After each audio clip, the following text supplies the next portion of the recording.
Hi hello ಎಲ್ಲರಿಗೂ price lord ಸ್ವಾಗತ ಸುಸ್ವಾಗತ ಈ ಒಂದು ಗುಡ್ ಫ್ರೈಡೇ ಸೀರೀಸ್ ವಿಡಿಯೋಸ್ಗಳಿಗೆ. ಮತ್ತಾಯ, ಮಾರ್ಕ, ಲೂಕ, ಯೋಹಾನ ಸುವಾರ್ತೆಗಳಲ್ಲಿ ಯಾಕೆ ಬೇರೆ ಬೇರೆ ಥರವಾದಂಥ ಯೇಸು ಸ್ವಾಮಿಯ ಬಗ್ಗೆ ಕಥೆಗಳು ಬರೆಯಲ್ಪಟ್ಟಿದೆ ತಿಳ್ಕೊಬೇಕಾ? ಈ ವಿಡಿಯೋನ ಪೂರ್ತಿ ನೋಡಿ.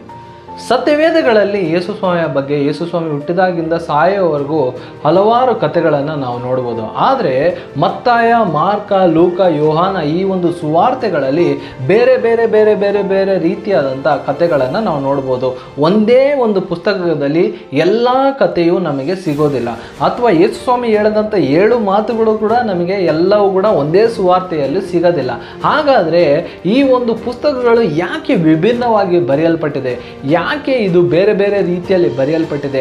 ಯಾಕೆ ಇದು ಬೇರೆ ಬೇರೆ ರೀತಿಯಲ್ಲಿ ಅದನ್ನು ನಾವು ಓದುವಾಗ ಬೇರೆ ಬೇರೆ ರೀತಿಯಲ್ಲಿ ಯಾಕೆ ಅರ್ಥ ಆಗುತ್ತೆ ಅಂತಂದರೆ, ಈ ಮತ್ತಾಯನು ಬರೆದಂಥ ಸುವಾರ್ತೆ, ಮಾರ್ಕನು ಬರೆದಂಥ ಸುವಾರ್ತೆ, ಲೂಕನು ಬರೆದ ಸುವಾರ್ತೆ ಅಥವಾ ಯೋಹಾನನು ಬರೆದಂಥ ಸುವಾರ್ತೆಗಳು ಬೇರೆ ಬೇರೆ ಜನರ ಅಥವಾ ಬೇರೆ ಬೇರೆ ವ್ಯಕ್ತಿಗಳ ಒಂದು ಪರ್ಸ್ಪೆಕ್ಟಿವ್ ಆಗಿ ಬರೆಯಲ್ಪಟ್ಟಿರೋದನ್ನು ನಾವು ನೋಡ್ಬೋದು. ಅಂದರೆ ಮತ್ತಾಯನು ಬರೆದಂಥ ಸುವಾರ್ತೆ, ಮತ್ತಾಯನು ತನ್ನ ಪರ್ಸ್ಪೆಕ್ಟಿವ್ ಅಲ್ಲಿ ಬರೆಯೋದನ್ನು ನಾವು ನೋಡ್ತಾ ಇದ್ದೀವಿ.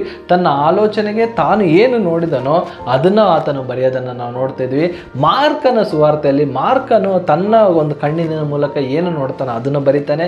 ಲೂಕನ ಸುವಾರ್ತೆಯಲ್ಲಿ ಆತನು ವೆಲ್ ಎಜುಕೇಟೆಡ್ ಆದಂಥ ಡಾಕ್ಟರ್ ಆದಂಥ ಲೂಕನು ಆತನು ಭಾಳಷ್ಟು ಡೀಟೇಲ್ ಆಗಿ ಆತನ ಸುವಾರ್ತೆ ಪುಸ್ತಕದಲ್ಲಿ ಆತನು ಬರೆಯೋದನ್ನು ನಾವು ನೋಡ್ತಾ ಇದ್ವಿ.